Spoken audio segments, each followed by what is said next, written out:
Smoke filled the air, thick and heavy. The battlefield was silent now.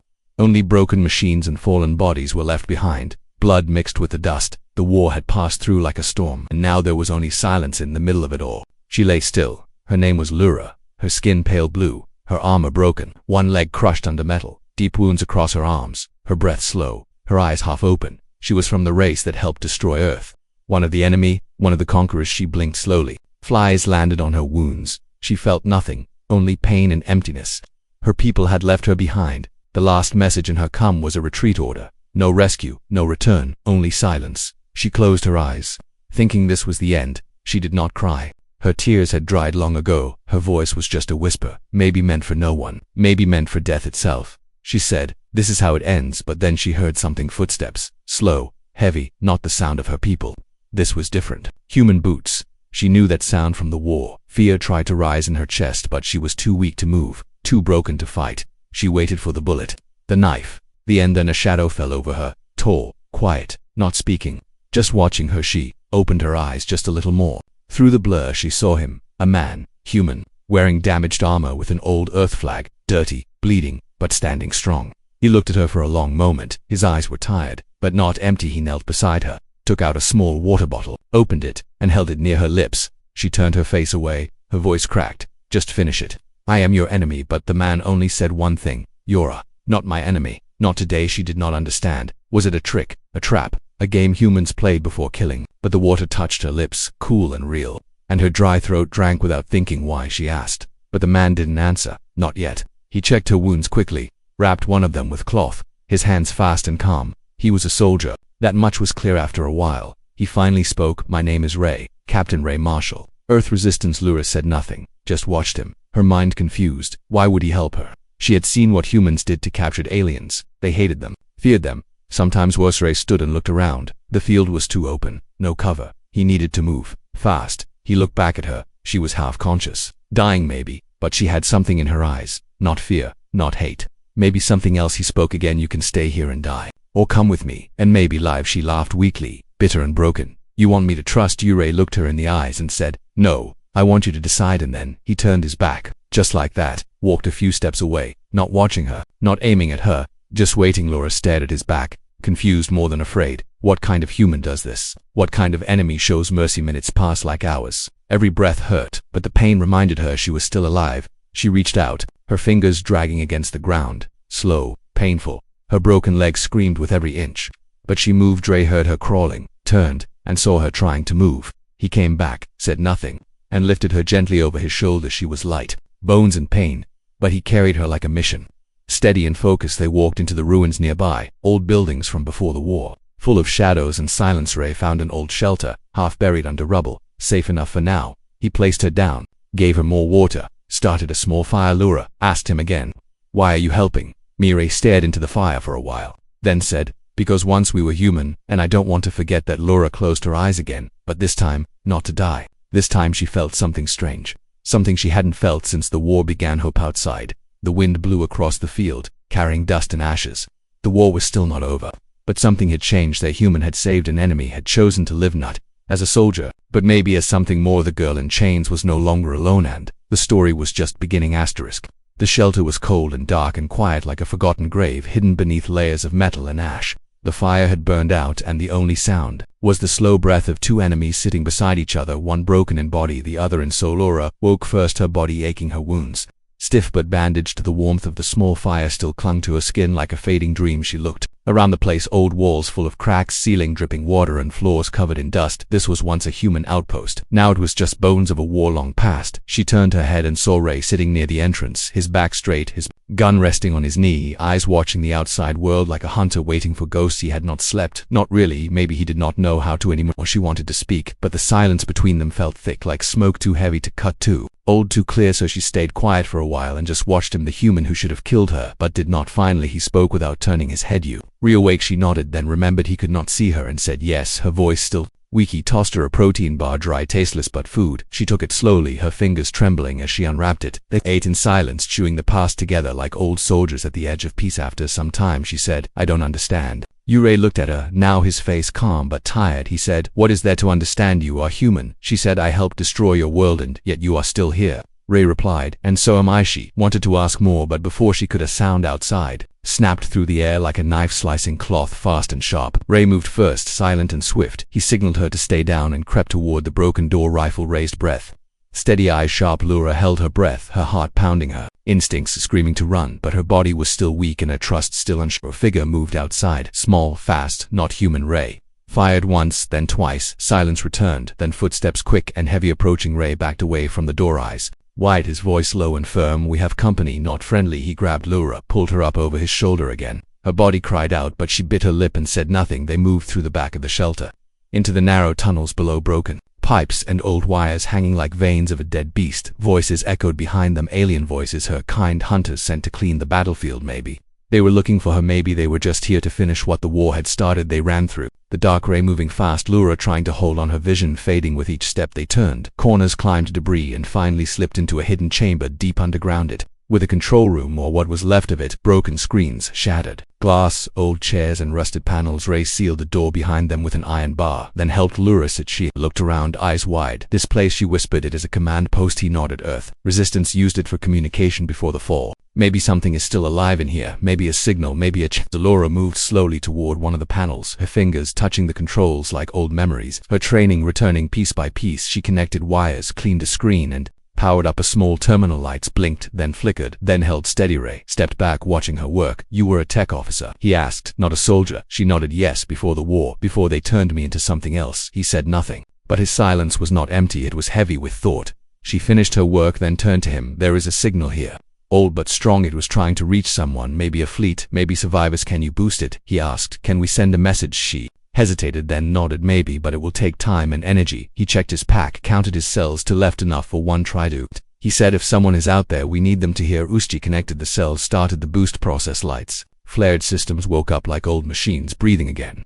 She typed fast, her hands sure. The message was short and clear to any human forces out there. This is a resistance unit, survivors requesting extraction coordinates attached. Reply if alive. Waited seconds, felt like years. The room filled with static, then a voice broke through, scratchy, weak, but real. I'll copy that survivor signal received. Hold your position, help is coming. Ray closed his eyes just for a moment, like a man seeing light after years of dark. Laura stared at the screen, hope blooming quietly inside her chest, but the joy was short. The terminal flashed again, but this time not a reply from humans. Another signal was received, encrypted but familiar. It was from her people. Read the code, then looked at her. They traced the signal. They know where we are. Laura looked at the screen, her heart cold, her mind racing. She had led them here by mistake, or maybe Fatre picked up his rifle, checked the door, then looked at her again and said, can I trust you? Laura stood on shaking legs, eyes firm, voice steady. I don't know if I am one of them anymore. Then prove it, he said, because we fight or we die together now. And she nodded, because enemy blood can still hold a human heart. The room was shaking, dust falling from the ceiling, metal groaning under the pressure of footsteps.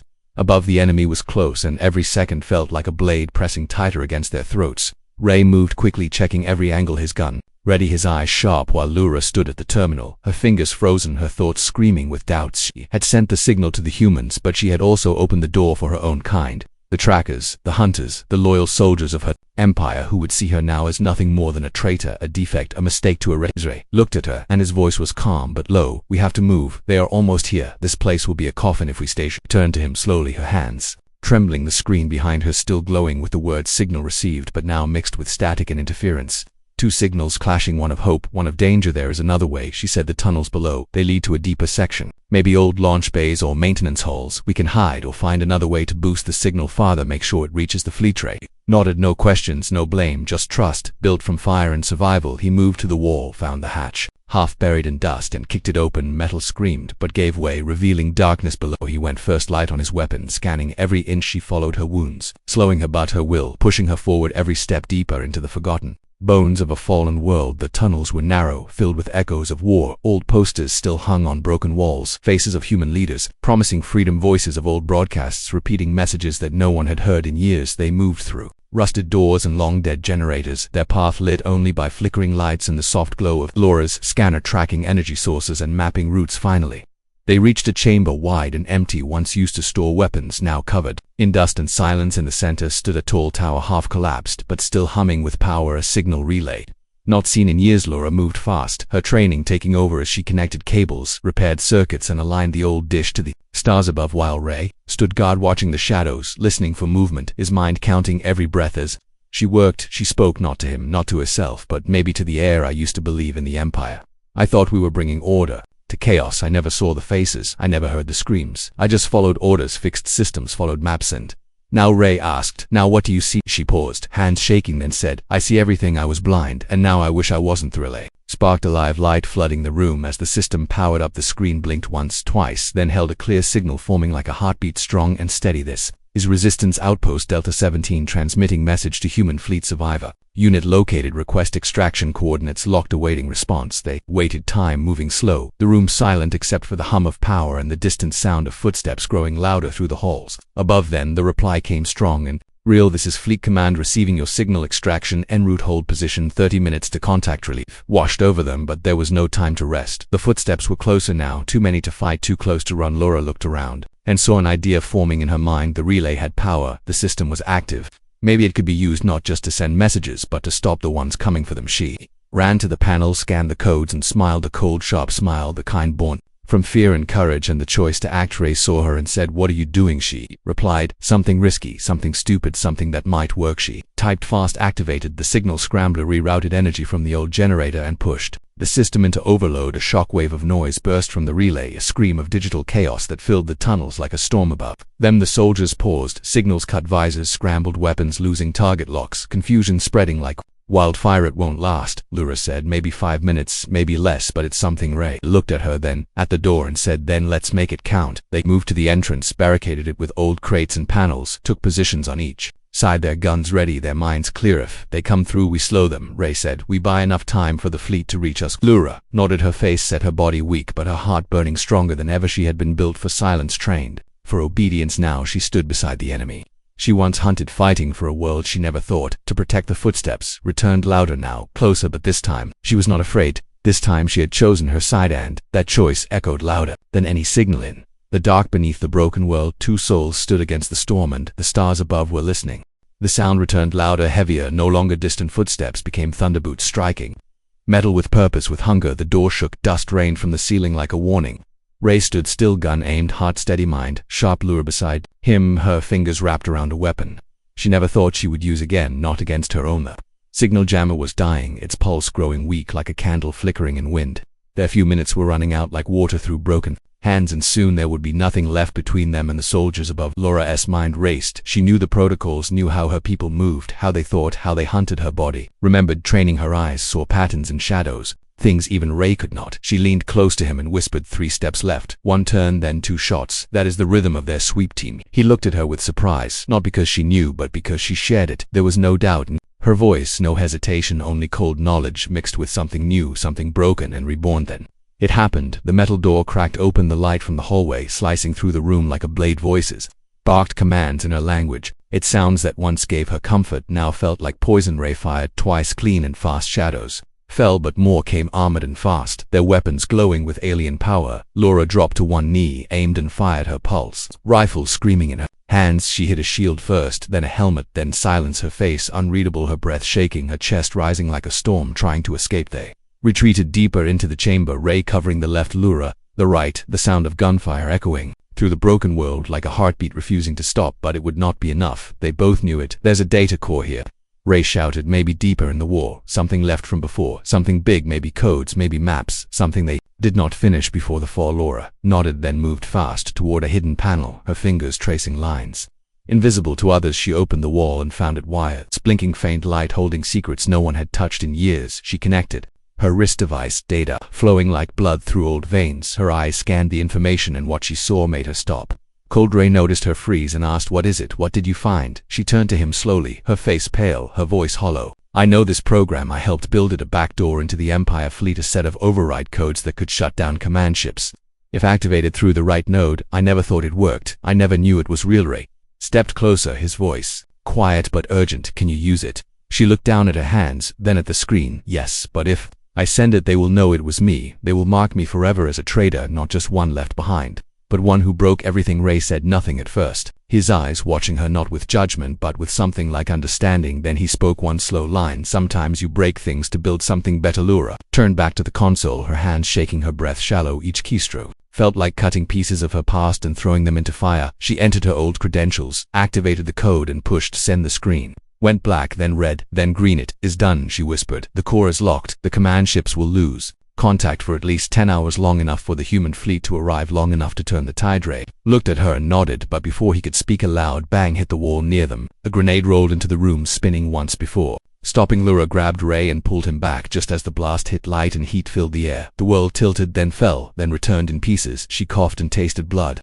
Ray beside her, trying to move, both burned but alive. Barely. The soldiers came fast, masked and armored, weapons raised. They surrounded them, shouted in alien tongue, voices sharp like knives. Laura did not raise her gun. She only stood slowly, looked at them with eyes full of storm. One of them stepped forward, a commander, his voice cold and full of pride. You are no longer one of us, he said. Your blood is worthless, your name erased. Laura answered not with words but with silence stronger than screams. She looked to Ray and then to the stars above, beyond the broken roof. Her voice calm when she finally spoke. I have no name with you anymore. I chose my side, and it was not fear that guided me. They grabbed her, pulled her away, pushed Ray down, held them apart. The signal was sent, the codes unleashed, the fleet on its way, but now she was their prisoner again as they dragged her through the ruins. She closed her eyes, not from pain but from purpose. She had betrayed her past to protect a future, and in her heart she carried only one hope, that Ray would live long enough to see the sky burn bright with human ships, that she would not die in chains again, that this time her betrayal would mean something, and that somewhere in the dark someone would remember her, not as an enemy, not as a soldier, but as the one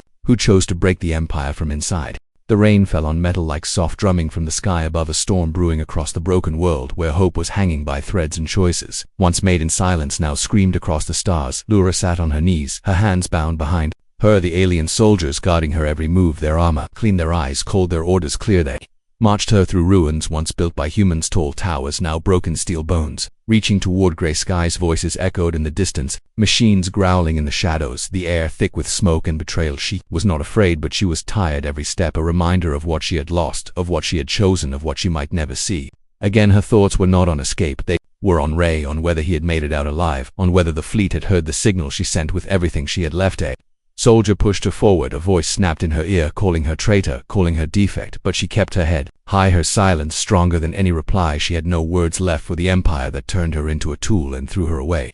When she dared to care, they brought her to a clearing where an old command tower still stood, half burned but still standing. Within it sat a figure cloaked in red and silver, her old commander, a ghost from her past, his face still calm, his voice still sharp. He looked at her and said, you broke the chain, you turned your weapon against your own, and for what? For them, for humans. Laura met his eyes and answered, not for them, for me, because I remembered who I was before you turned me into a shadow. The commander rose, walked slowly around her like a predator, circling prey, his words soft but cruel. We raised you, we gave you purpose, we gave you rank, and you gave it all away for dirt and fire and dying stars. She did not flinch, she only said, I gave it away for freedom. He smiled without warmth and motioned to his guards, take her to the high deck, the fleet will see her die when the sky opens. But the sky was already waking above the clouds. A light broke through, not lightning, not fire, but engines roaring fast, bright lines carving the air, human ships returning to the world they lost, not with sorrow but with fury. The soldiers turned their heads, weapons rising, panic spreading like fire across oil. The commanders shouted orders, but it was too late. The storm had come, and it carried the name of humanity. Explosions ripped the edge of the ruins, ground shaking like a heartbeat finding life. Ray was among them, his armor cracked, his face bleeding, but his eyes burning with rage and hope. He moved through the chaos like a ghost, shooting fast and clean, pushing forward with one purpose, find her. Laura heard the sounds from the tower, fire and wind and shouts of the sky above her, full of ships and falling debris, hope crashing down like a blade. She looked to the guard beside her and whispered, you are not ready for what is coming. The guard hesitated, turned his head just long enough for the shot to hit him, Ree's bullet clean and true. The guard fell and Ray rushed to her side, cutting her bonds, pulling her up, holding her steady as she tried to walk. He came back, she said, her voice barely above wind. Said, we fight or die together, he replied, and we are not dying today. They moved fast through the ruins, explosions behind them, voices screaming, old allies turning on each other, the empire breaking under the weight of its silence. Laura stopped only once to grab a control device from the fallen commander. It held access codes, tracking maps, and something more. A chance to end this war from the inside. Ray saw it in her hand and nodded. One last mission. They reached the evac zone as a ship landed. Hard steam and fire surrounding them, human soldiers pouring out, faces full of shock at the sight of her, not as an enemy but as a survivor, a warrior, a key to something greater. Ray lifted her into the ship, then turned to fire one last shot before Climbing aboard, the doors closed and the ship rose, leaving the battlefield behind, leaving the ruins behind. Lura sat by the window, her reflection barely visible, her eyes watching the earth below, not as a prisoner, not as a soldier, but as someone reborn through fire and choice. Ray sat beside her, silent but close. His presence, a reminder that trust once broken could be rebuilt, not with words but with action. The commander's ship exploded in the distance, a sign that the codes had worked, that the command had fallen, that the Empire was bleeding from its heart. Above them the stars stretched wide and deep and endless, and in them lay the next chapter, not of war but of what comes after. The stars moved around them, silent and cold, the ship flying through the black like a whisper between worlds. Lura sat near the viewport, her reflection in the glass, her face tired but focused, her body healing but her mind restless. Ray stood nearby, his armor scratched, his weapon cleaned, his eyes watching her, not with fear, not with pity, but with trust. The fleet was gathering, ships rising from forgotten stations, drones coming online, soldiers waking from long sleep, hope building like thunder beneath calm skies. The old command network was slowly returning, alive with voices not heard in years, captains, engineers, survivors, all connecting through the web that had once been Earth's pride, now stitched together by war and need. Lura entered the main deck, her steps still weak but steady, her presence turning heads. Soldiers stepped aside, not sure if they should salute or aim. Ray walked with her and said, "She is not your enemy, she is the reason you are still breathing." "No," one argued. The general stood in the center, his face lined with age and battle, his uniform faded but still holding power. He nodded once at Lura and asked, "Can you do what no one else could?" Lura looked at the display, a full map of the Empire's network star systems, blinking red lines showing enemy movement, command ships marked in gold, one of them pulsing bright, the flagship, the core of the invasion fleet, her old home. "Yes," she said, her voice cold, her eyes sharp, "but I will need to get closer." Ray stepped forward, close enough to hear her breath, and said, "Then I am going with you." They took a stealth ship, fast and silent, built for one purpose: to get in and get out unseen. Lura guided them through hidden paths, old Empire codes still buried in her blood, getting them past scanners and patrols. Ray piloted, smooth hands calm, eyes sharp, every second a risk, every blink a countdown. The flagship rose before them, a beast of steel and fire orbiting a broken moon, its weapons glowing like suns, its shields humming with the energy of a dying star. Lura stared at it, remembering nights under those lights, remembering voices that called her comrade, now calling her traitor. They landed inside a maintenance bay, silent entry cloaked in darkness. Lura led the way, moving like a shadow, Ray at her side, weapon ready, trust between them thick as armor. The halls were too familiar, every corner a memory, every light a reminder. She felt the weight of her past pressing on her chest, but she kept moving, one step, one breath, one mission. They reached the core, a chamber of light and code, a room filled with control panels and energy towers, and at the center of the override console, the heart of the beast. Lura stepped forward, her hands shaking just once before she placed them on the interface. The system recognized her, but with warnings, red flashes, messages of disloyalty, commands for security. She ignored them, typed fast, bypassed protocols, inserted the virus they built on the human fleet data, reworked using her original designs, a perfect key for a broken locked system. Fought back, alarms, screaming metal, shaking lights, flashing. Ray turned and aimed as soldiers stormed in, their weapons drawn, their faces hidden behind masks of obedience. "Told them," Lura shouted, her voice stronger than fear. Ray answered with fire. Clean shots, fast movements, no retreat. Every step they took toward him pushed back with bullets and raged. The console lit green, the virus spreading, command nodes falling, communication links failing, power routes breaking, the Empire's fleet blind and bleeding, one system at a time. Lura turned just in time to see Ray take a hit, his shoulder catching a blast, his body stumbling but not falling, his weapon still rising, still protecting her. She ran to him, pulled him behind the core, activated the shield, a last barrier between them and the storm outside. She tore open a medkit, pressed it to his wound, her hands shaking, her heart screaming, but her voice calm. "We did it," she whispered. "The fleet is falling, they cannot see, they cannot fight." Her smiled through pain and said, "Then we just need to get out alive." They triggered the emergency beacon, the stealth ship's AI answering the call, blasting into the docking bay with fire and speed. Lura dragged Ray through smoke and sparks, their path a blur of fire and gravity, the Empire's final defense collapsing in chaos. Behind them, the ship broke through the blockade, the stars opening around them like an ocean of silver. Their escape clean but closed, their mission not silent but heard across every channel, every system, every rebel ear. The rogue had risen, not just Lura, not just Ray, but every soul who dared to stand against a machine built on fear. Now, hearing the echo of something louder than power choices, the human fleet moved in one by one. Empire ships turned cold, captains surrendering without command, soldiers throwing down weapons without orders, lights across galaxies dimming not from defeat but from awakening. Lura sat by Ray, his head resting back, his wound patched for now, her hand holding his for the first time, not as a partner, not as a fighter, but as someone who knew they had become more than survivors. They had become the storm. The stars burned softer now, not because the war was over, but because something inside the universe had changed. The silence was not the silence of fear, it was the silence of what remains when the weapons go quiet and the voices return. to whisper not commands but names. The ship drifted above the world that once screamed its name in pain. Earth below, cracked and bruised, yet still turning, still alive. Its oceans, dark but endless, its lands scarred but reaching for the sky like they always had. Lura stood in the observation bay alone, but not truly. The quiet filled her ears, like music not made by machines but by memory, each second a breath, each thought a scar that no longer bled. She watched the planet and waited, not for orders, not for rescue, but for meaning behind her. Ray entered, slow steps, wrapped in recovery, his shoulder healing, his armor replaced, his eyes still carrying fire, but also peace. He stood beside her, not speaking for a while, letting the silence tell its story. She said finally, "I never thought I would see this sky again." He nodded just once and replied, "I never thought you would be the one to bring it back." She turned to face him, her voice gentle, not weak. "I wasn't the one, it was all of us, even the ones who never made it, even the ones who never got to choose." Ray stepped closer, his voice steady but deep. "Maybe, but you made the choice when it mattered, and not many can say that. Not many did." She looked down, then smiled a little, the kind of smile born not from joy but from truth, and said, "Do you think they will ever forgive me?" Ray did not look away when he answered, "I think they already did.